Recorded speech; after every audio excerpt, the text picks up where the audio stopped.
Welcome to Recently on Reddit, a tiny Black Panther production. Here we explore some eye-catching posts from a number of popular subreddits. This is sort of an intro to Reddit because, trust me, there's a lot more waiting to be discovered. Did you know that lobsters taste with their feet? They also chew with one of their stomachs. And that is today's totally useless and unrelated fact. If you enjoyed today's video, please consider subscribing. And with that out of the way, let's get started. And from r/pettyrevenge, posted by Lunatunes291, party with blasting music right outside my bedroom into the AM. Enjoy the shower. I live on the top floor of an apartment building. Last night I had a couple of friends over to watch some scary movies and hang out. As the night continues, we hear the music get louder and louder outside of my apartment. The next door neighbors were having a Halloween party on their roof, and there were at least 50 to 60 people there. As Top 40 pounded relentlessly outside, unable to be drowned out by even the highest volume on my TV, the cheering of the crowd seemed endless. 12 a.m. came and went, and the party showed no signs of slowing or quieting down. I'm all for parties, but have them indoors past a certain hour and don't keep the whole block up listening to Doja Cat with you. That's what I remembered the water guns. I had gotten them on Amazon during a particularly brutal hot weekend of summer, but they had laid unused in my closet for the past few months. The forecast did say scattered showers, and nothing got a party that was outside to wind down better than an increment of water. Embodying the trick half of the trick-or-treat spirit, my three friends and I each grabbed a gun and filled it with water, donned our coats, and ran up to the roof, squirting the guns off from two angles over the unsuspecting guests below. Cheers of fun turned into screams of terror as cold water splashed down from above. As I pumped blast after blast of water off the edge of my roof, it felt like I was blasting every noisy neighbor I'd ever had that had kept me up all night with music, an all too common occurrence in NYC. We went back inside, cheeks flushed from our victory. We peeked out the window to see a few raincoats and an umbrella, but after 15 minutes or so, the party had fizzled out, and the music was blessedly turned off. As I was using the bathroom a little later, which has a window facing the roof, I heard a loud debate echoing about whether or not it had been rain or someone with water guns in the neighboring roof. One person swore they'd seen figures and heard laughing. The other two just said it was rain, just like the forecast said. I guess they'll never know. Pretty inventive way to get the neighbors to quiet down, I must say. From r/TalesFromTheFrontDesk, posted by Thisisurcaptspeaking.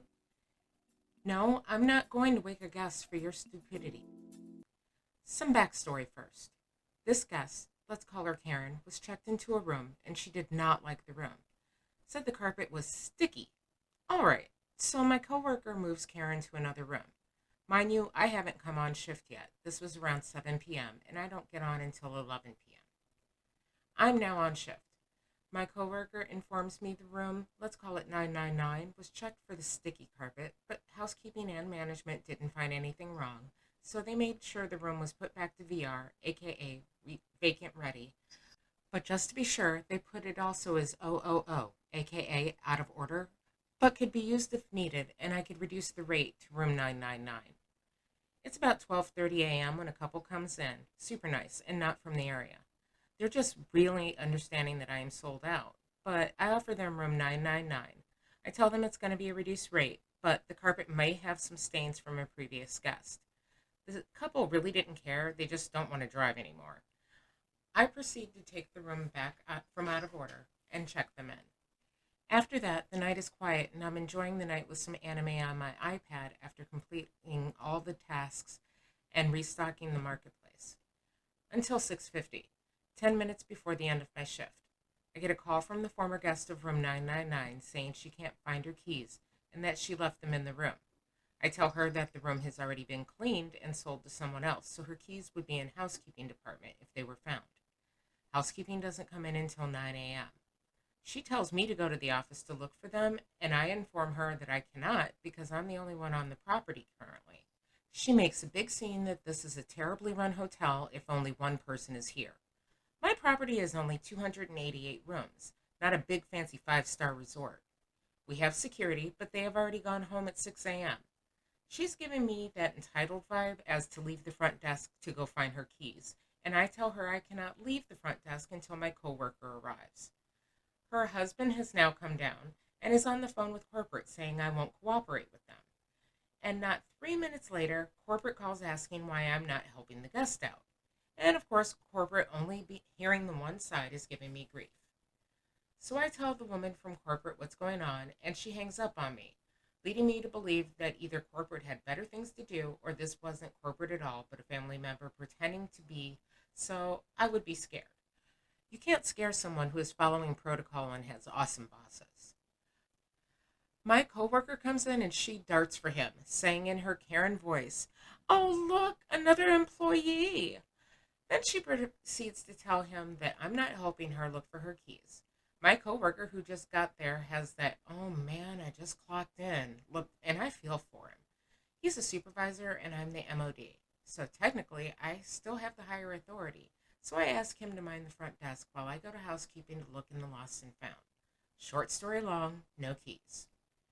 I come back and inform the guests of this, and now she wants me to call room 999 to see if we can go up there and look for the keys. I immediately tell her no. Then she tells me she will call the room, and I snap. I am 6 foot, she is 5'2", and her husband perhaps 5'8", so I am still commanding the high ground. I tell her, "Ma'am, if you call that room at all, you will be removed from the property. I will not hesitate to evict you and call the police if you do not comply. Now you will wait until that guest checks out, and we will inspect the room after they have, and we will see if your keys are there." She and her husband have nothing left to stand on and leave with that "we'll get you fired" face and go to breakfast. I later call the GM and inform him of the situation, and he says, "Yeah, we're not bothering another guest because of someone else's stupidity." Cut to me coming back on later that night to do my NA again. I find out that the keys were not in room 999. That my supervisor asked the couple in 999 if their phone rang anytime in the morning, but it did not. Now I'm hoping Karen comes down so I can ask if they found their keys. But I never see them, and they're due to check out today. Oh well, I made sure to put in the notes no late checkout, and if the FDA does allow it, to charge the max late checkout fee. Hope this story wasn't too long. I hope they never found their keys. So you may be wondering about that random fact in the beginning. It occurs to us here at Tiny Black Panther Productions that everyone can use a little random knowledge, and we like to share ours. So if you have any random tidbits you'd like to share with the world, please drop them in the comments below. I'll read out some of those facts in future episodes at random. Please just be sure they're accurate. Thank you for joining us on Recently on Reddit. Please comment, like, and subscribe. All comments will be read and considered, as it's my goal to get better at entertaining you. Again, thanks for watching, and bye-bye for now.